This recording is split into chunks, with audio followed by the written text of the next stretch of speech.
तो आज हम पढ़ेंगे एक नया टॉपिक जिसका नाम है चार्जेस इन इक्विलिब्रियम। चलिए शुरू करते हैं। देखो, फिजिक्स में इक्विलिब्रियम का मतलब होता है नेट फोर्स ज़ीरो हो जाना।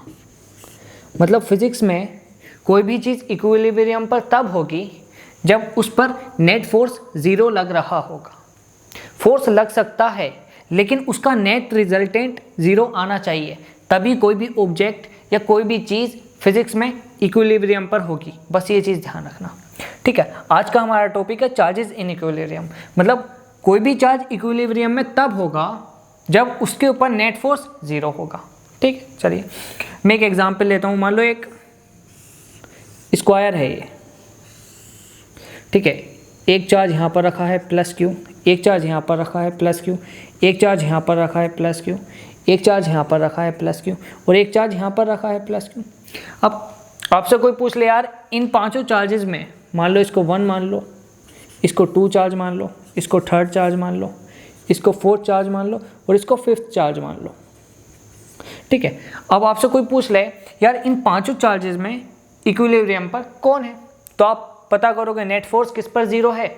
जिस पर ज़ीरो आएगा वही इक्विलिब्रियम पर हो जाएगा। चलिए पता करते हैं। देखो 4th चार्ज को लो। 4th चार्ज के पास एक ये चार्ज है प्लस। देखो प्लस प्लस रिपेल करते हैं तो ये वाला चार्ज इस पर इधर फोर्स लगाएगा। फिर ये वाला चार्ज भी प्लस है और ये वाला चार्ज भी प्लस है, तो ये भी इसको रिपेल करेगा और ये वाला भी इसको रिपेल करेगा, ये वाला भी इसको रिपेल करेगा। मतलब देखो कुछ ना कुछ नेट फोर्स आ रहा है 4th चार्ज पर, तो ये वाला चार्ज इक्विलिब्रियम पर नहीं होगा। सेम यही केस है, ये वाला फोर्स इधर फोर्स लगाएगा इस पर, ये वाला चार्ज इस पर इधर फोर्स लगाएगा, ये दोनों चार्जेस इस पर इधर फोर्सेस लगाएंगे, तो इस पर भी नेट फोर्स ज़ीरो नहीं हो रहा, तो ये भी इक्विलिब्रियम पर नहीं होगा। अब यही सिचुएशन इधर है, इधर फोर्स लगेगा, इधर फोर्स लगेगा, इधर फोर्स लगेगा, इधर इधर इधर। मतलब ये चारों चार्जेस पर कुछ नेट फोर्स आ रहा है, तो ये इक्विलिब्रियम पर नहीं होंगे। लेकिन आप 5th चार्ज को देखो, ये वाला चार्ज इस पर फोर्स लगाएगा इधर, क्योंकि पॉजिटिव पॉजिटिव रिपेल करेंगे। वहीं ये वाला चार्ज इस पर इधर फोर्स लगाएगा, पॉजिटिव पॉजिटिव रिपेल करेंगे। ये वाला चार्ज इस पर इधर फोर्स लगाएगा, ये वाला चार्ज इस पर इधर फोर्स लगाएगा। अब देखो इसका नेट फोर्स कहाँ कैसे आएगा, ये वाला इससे कट जाएगा फोर्स, ये वाला इससे कट जाएगा फोर्स, तो इस पर नेट फोर्स ज़ीरो आएगा। इसलिए हम कह देंगे 5th charge is in equilibrium. उम्मीद है आपको बात समझ में आई होगी।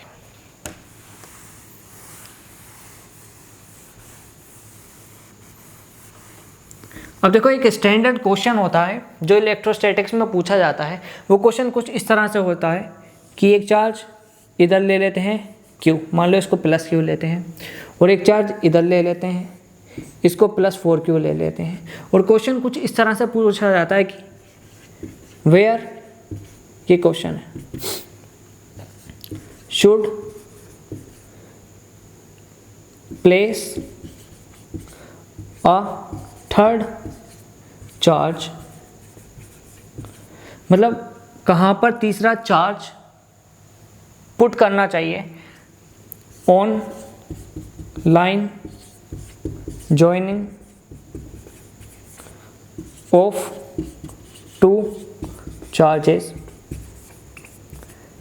such that 3rd charge is in equilibrium।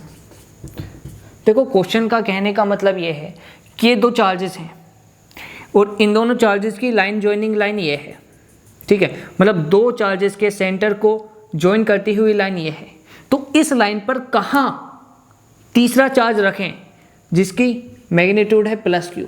मतलब प्लस क्यू को इस लाइन ज्वाइनिंग पर कहाँ रखें ताकि ये इक्विलिब्रियम पर आए, मतलब इस पर नेट फोर्स ज़ीरो लगे। इस क्वेश्चन का मतलब सिर्फ इतना है। तो अब देखो इस लाइन ज्वाइनिंग पर हम 3 जगह रख सकते हैं प्लस क्यू। एक यहाँ रख सकते हैं, एक यहाँ रख सकते हैं, या फिर यहाँ रख सकते हैं। अब देखो मैं क्वेश्चन को रफ कर रहा हूँ क्योंकि उधर जगह नहीं बची। आपको समझ में तो आ गया ना कि क्वेश्चन क्या कहना चाह रहा है। चलिए ठीक है, 3 जगह रख सकते हैं। अब देखेंगे कि किस जगह पर नेट फोर्स 0 हो जाए, वहीं तो इक्विलिब्रियम पर आएगा। तो चलिए देखते हैं। देखो पहले इससे शुरुआत करते हैं। देखो ये प्लस क्यू है और ये भी प्लस 4q है, तो इसको रिपेल करेगा। और ये प्लस क्यू है, ये भी प्लस क्यू है, तो ये भी इसको रिपेल करेगा। मतलब यहाँ पर ये वाला चार्ज इक्विलिब्रियम पर नहीं आ सकता, क्योंकि यहाँ पर नेट फोर्स 0 नहीं हो सकता। अब हम यहाँ पर चेक करेंगे। देखो ये भी प्लस है, ये भी प्लस है, इसको रिपेल करेगा। और ये वाला भी प्लस है, ये वाला भी प्लस है, ये भी इसको रिपेल कर लेगा। मतलब यहाँ भी नेट फोर्स 0 नहीं हो सकता, मतलब यहाँ पर भी चार्ज इक्विलिब्रियम पर नहीं आ सकता। अब रही बात इस वाली पोजीशन की। देखो ये प्लस है, ये भी प्लस है, इसको इस तरफ रिपेल करेगा ये वाला चार्ज। और ये भी प्लस है, ये भी प्लस है, तो इसको इधर रिपेल करेगा ये वाला चार्ज। देखो ये वाला चार्ज इधर फोर्स लगा रहा है, ये वाला चार्ज इधर फोर्स लगा रहा है, तो कहीं ना कहीं नेट फोर्स 0 हो सकता है। जहाँ पर नेट फोर्स 0 होगा वहीं पर ये वाला चार्ज इक्विलिब्रियम पर आ जाएगा।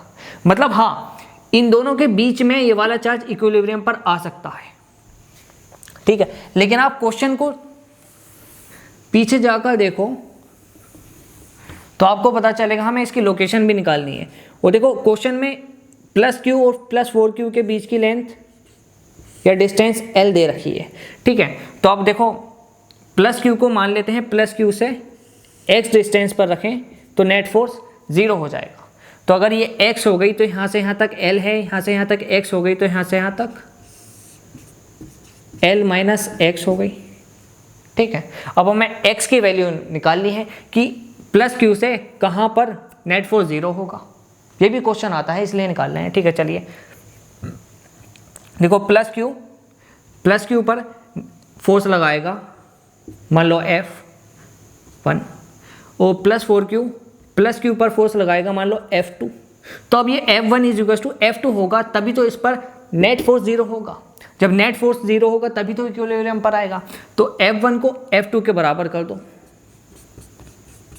अब सवाल आता है यार F1 की वैल्यू क्या होगी, मतलब ये जो इस पर फोर्स लगा रहा है उसकी वैल्यू क्या होगी। चलिए लिखते हैं K Q है, Q1 Q2 है, Q2 अपॉन डिस्टेंस है इन दोनों के बीच की x²।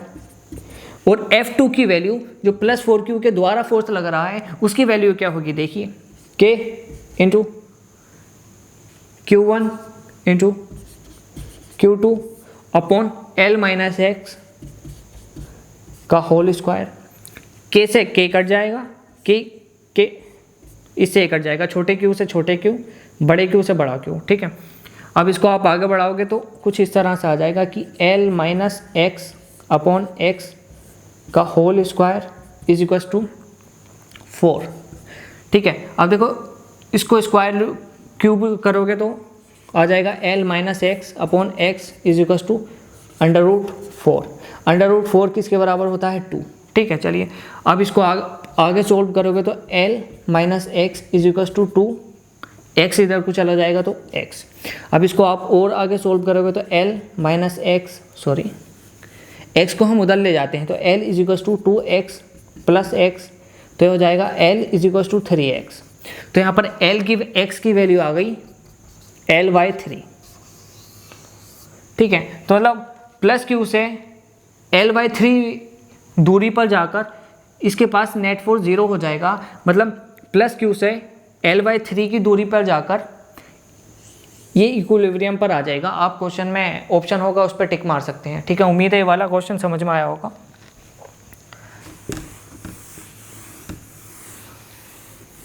एक क्वेश्चन और कर लेते हैं। अब देखो मान लो प्लस क्यू यहाँ लेते हैं और -9q यहाँ लेते हैं, ठीक है। और लाइन जॉइनिंग बना देते हैं कि दोनों चार्जेस के सेंटर को लाइन जॉइन करने वाली लाइन यही है। और क्वेश्चन वही है जो पहले पूछा था कि प्लस क्यू मैग्नीट्यूड के चार्ज को कहाँ रखें ताकि ये इक्विलिब्रियम पर आ जाए। तो ठीक है, हमारे पास 3 ऑप्शन है, या तो हम यहाँ रख सकते हैं, या तो हम यहाँ रख सकते हैं, या तो हम यहाँ रख सकते हैं, ठीक है। इन तीनों लोकेशन में से हमें पता लगाना है कि इक्विलिब्रियम पर ये वाला चार्ज कहाँ आएगा। चलिए यहाँ की बात करते हैं। प्लस है रिपेल करेगा, माइनस है अट्रैक्ट करेगा। तो देखो ये अपोजिट फोर्स है तो यहाँ पर इक्विलिब्रियम हो सकता है क्योंकि यहाँ पर नेट फोर्स 0 आ सकता है। यहाँ की बात करें प्लस है धक्का देगा, उधर की तरफ फोर्स लगेगा, प्लस है माइनस है अट्रैक्शन होगा। देखो दोनों फोर्स एक ही डायरेक्शन में, तो यहाँ पर नेट फोर्स 0 नहीं हो सकता, मतलब यहाँ पर चार्ज इक्विलिब्रियम पर नहीं आ सकता। यहाँ की बात करते हैं, निगेटिव है पॉजिटिव है अट्रैक्शन होगा, पॉजिटिव है रिपल्शन होगा, मतलब यहाँ पर भी नेट फोर्स 0 हो सकता है। तो ये वाली लोकेशन तो खत्म। सवाल है यार ये वाली लोकेशन पर भी नेट फोर्स 0 हो सकता है, ये वाली लोकेशन पर भी नेट फोर्स 0 हो सकता है, तो किस लोकेशन पर रखें ताकि नेट फोर्स 0 हो जाए। ठीक है, देखो 9Q बड़ा मैग्नीट्यूड है, तो इससे जितनी दूरी पर रखेंगे उतना ही फायदा है ताकि इसका फोर्स कम हो जाए इस प्लस Q पर, क्योंकि देखो इसका मैग्नीट्यूड ज़्यादा है एज कम्पेयर टू इससे, तो हमें प्लस Q के चार्ज को इससे दूर रखना पड़ेगा और इसके पास, ताकि इसका फोर्स ज़्यादा हो जाए और इसका फोर्स कम हो जाए। समझ रहे हो ना? उम्मीद है समझ में आई होगी, बहुत बेसिक चीज़ बताई है। तो हम यहाँ पर नहीं रखेंगे, यहाँ पर रखेंगे। अब देखो इन दोनों के बीच की दूरी है L, और हम क्वेश्चन में मान लेते हैं प्लस Q की और प्लस Q की दूरी है X। तो अब देखो प्लस Q रिपल्शन शो करेगा, तो इसने मान लो फोर्स लगाया F1, और negative Q plus Q attraction solve का मतलब शो करेगा, तो मान लो इसने फोर्स लगाया F2। अब ये नेट फोर्स 0 होगा तभी तो इक्विलिब्रियम पर आएगा, तो हम कर देंगे F1 is equals to F2।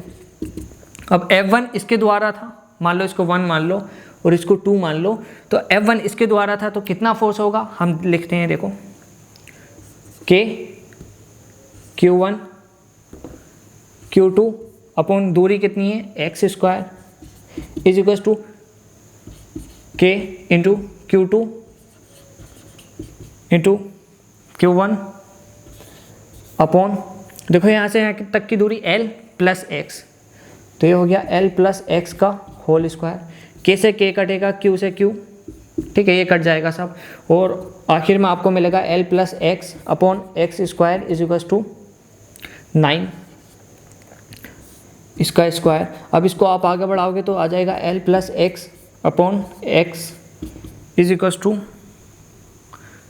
3। अब आप इसको आगे सोल्व करोगे तो L plus X is equals to 3x। अब L is equals to 2x, तो x की वैल्यू आ जाएगी L/2, मतलब प्लस Q से L/2 पर जाकर नेट फोर्स 0 होगा, तो यहाँ पर इक्विलिब्रियम पर आएगा ये। उम्मीद है वाला लेक्चर अच्छा लगा होगा।